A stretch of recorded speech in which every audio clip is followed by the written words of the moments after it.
Hello everybody and welcome or welcome back to the second shelf and to another Tops and Flops video. Yes, it's already the 3rd of April, so it's high time that I look back on my reading of March and share my tops and flops with you. If you're new to the channel, that's my video where I decide which books of a certain month were the best or the tops, and a couple of them were probably duds. I had a very good reading month in March. I read really good books, so the tops was not that easy. And I read a lot of Women's Prize long-listed books, because if you follow my channel, you know that I want to read all the 16 long-listed books before the shortlist is announced on the 27th of this month, and I want to make reviews. I already made one review video with a batch of 4 books.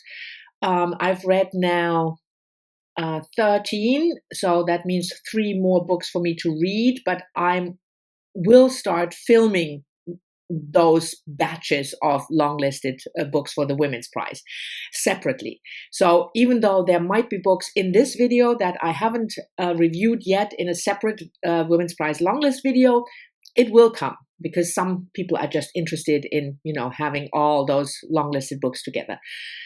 Like you care, like you would worry about.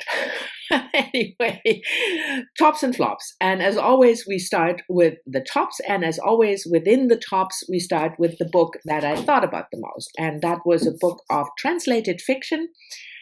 The Faster I Walk, the Smaller I Am, by Kjersti Annesdatter Skomsvold, translated from the Norwegian by Carrie A. Price. And I read this book for Invisible Cities, the project where there are 2 countries picked each month, and then you choose books from this country. And while I'm talking, I'm looking up the publication date. Yes, in Norway 2009, and in the English translation 2011. So anyway, in March, one of the countries that was picked was Norway, and I read this book. I think Natalie from Curious Reader recommended this author, and maybe even this particular book.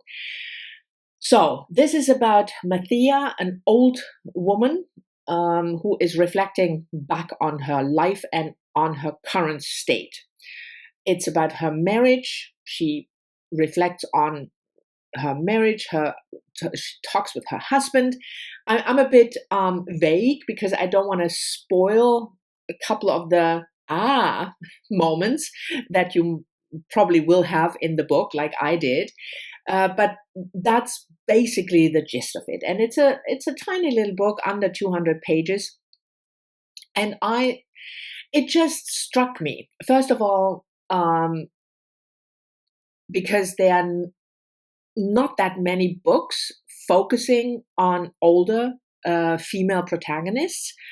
And I'm not that old as the lady in the book, but my mother is. And this idea, that all your friends have died, that as it's said in the blurb, Mathia's most prominent feature is her longevity, because, she reads in the papers all the time people she knows who died, some of them even younger than she was. And that is something that I know from my own mother. She's going to be 91 this month.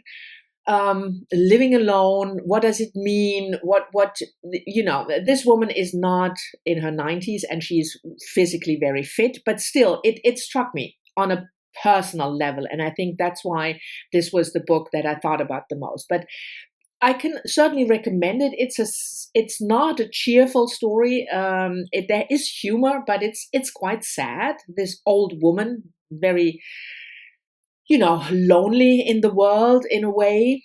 But if you're interested in that at all, I can certainly recommend it. I thought it was beautifully done and with tenderness, without being cheesy at all.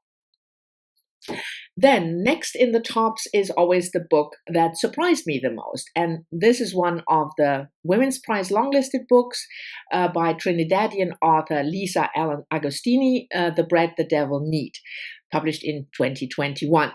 obviously. No, not obviously, because they are long-listed books published in 2022. Again, too much information. I already talked about this book because this is one that I reviewed in my first Women's Prize longlist review. So just briefly, it's about Alethea, set in Trinidad. She looks like a very independent woman in her late 30s, early 40s. She's a manager of a store, a boutique, but she's also in a very abusive relationship and has difficulties acknowledging that and even more difficulties finding a way out of it. So it's, again, not a cheerful subject, but why did this book surprise me so much? Because it's written from the point of view of this woman in Trinidadian vernacular dialect. I don't know what the right term is for that. And if you follow me at all, you know how much I struggle with books written in any kind of English language dialect. One of the reasons is I'm not a native speaker.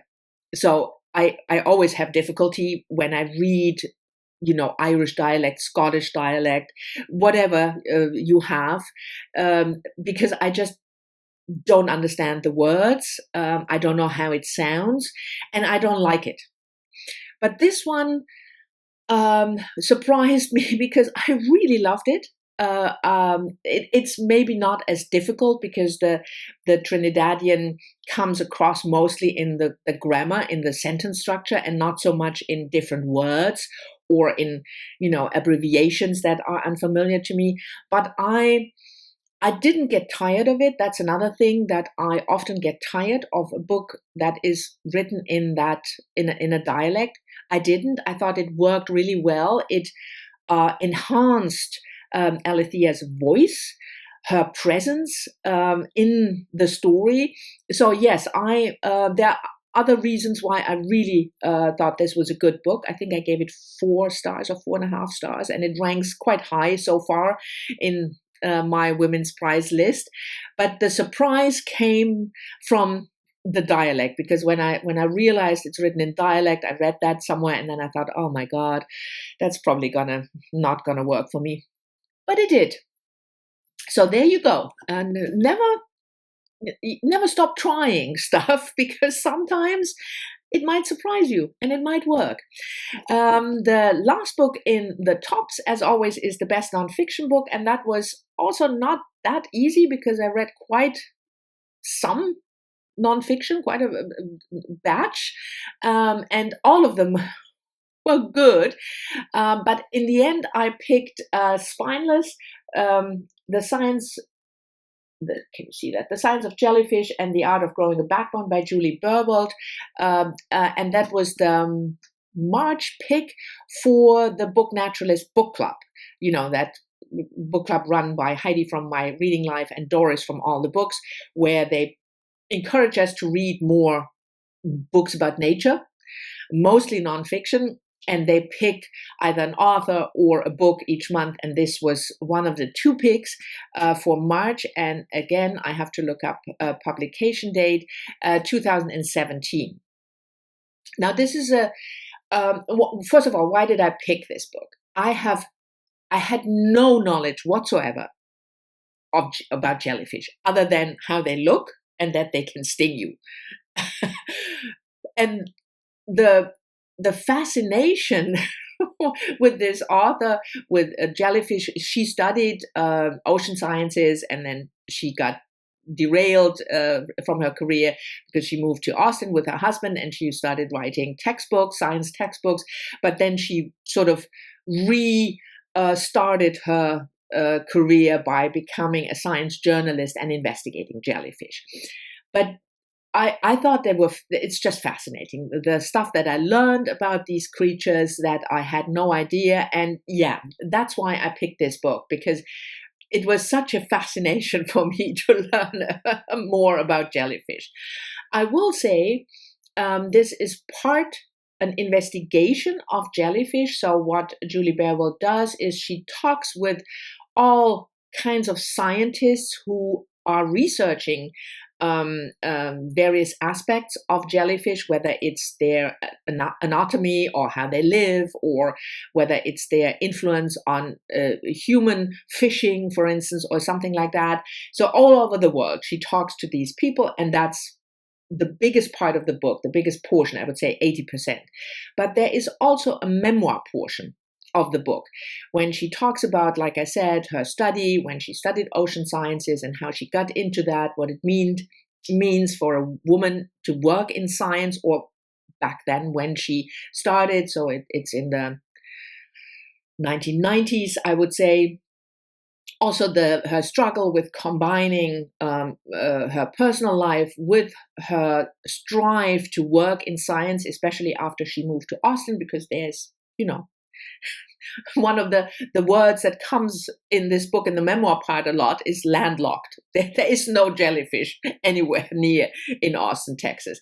So that part I felt was interesting, but not overwhelming. But like I said, I will say that some readers that left comments, or that I saw comments on other people's videos, they didn't like the memoir part.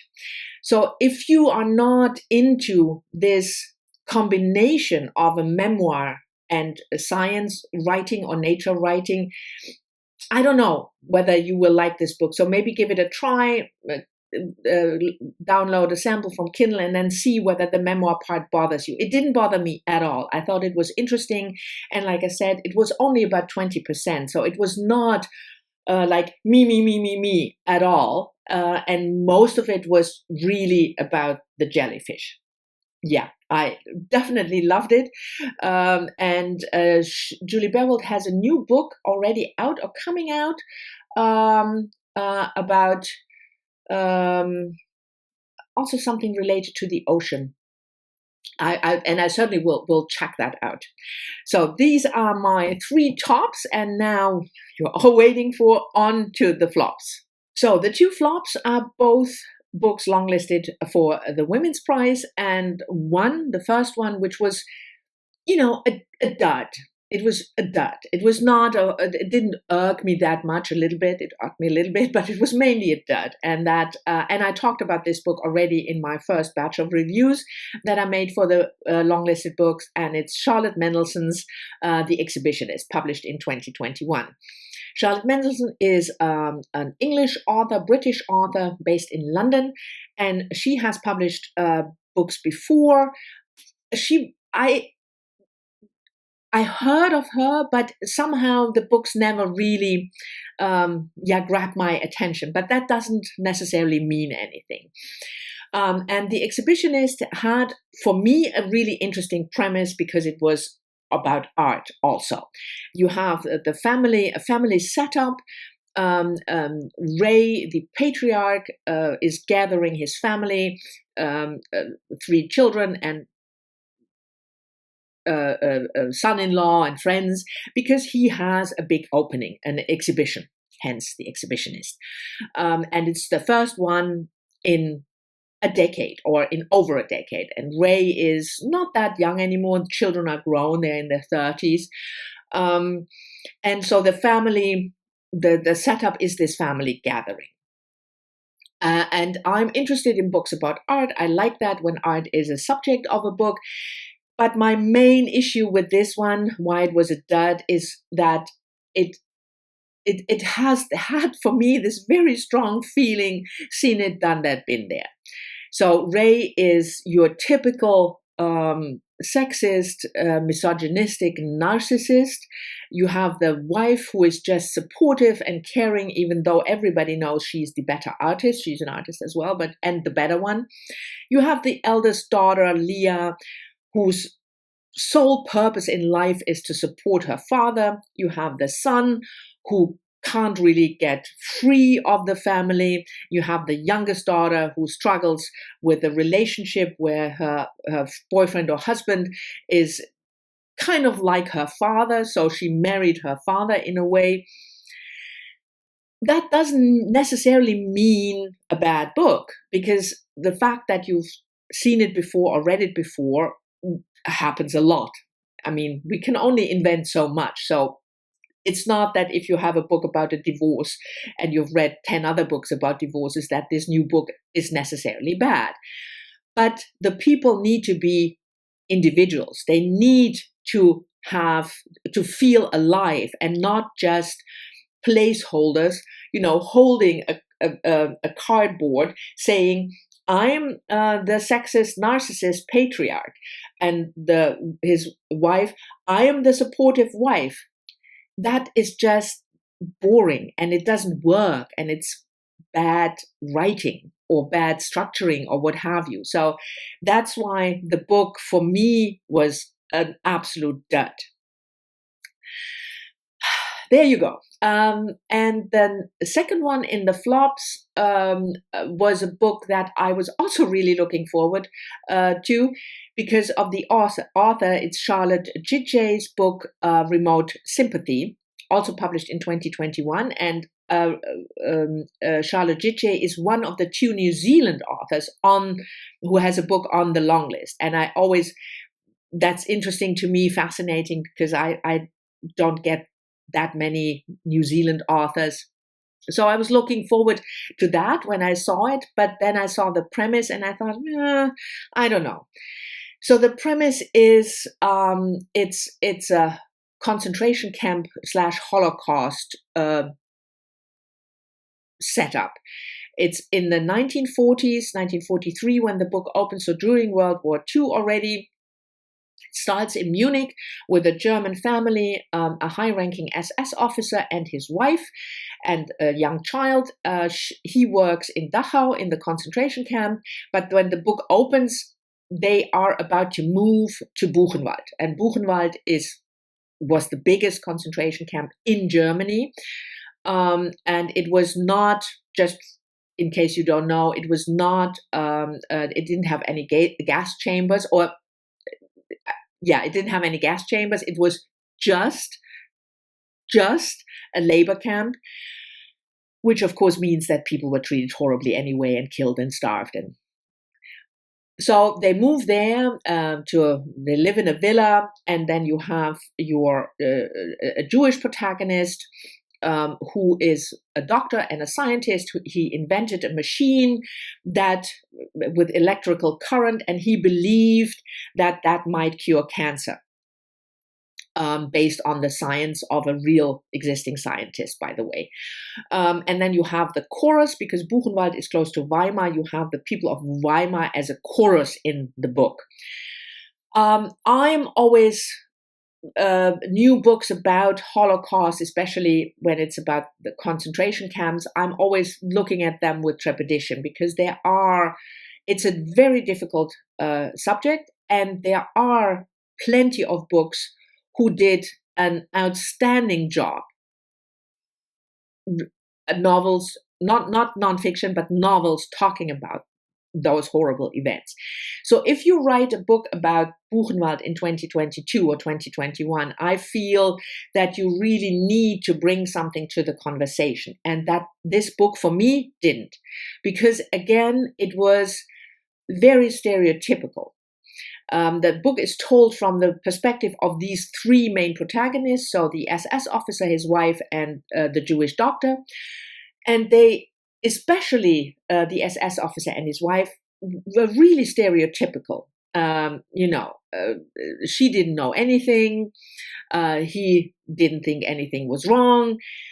That just doesn't work for me as a setup for a book about the Holocaust. So I felt it was just very cliched, not adding anything and not making the people alive, making them real people. So in fact, both books have the same flaw.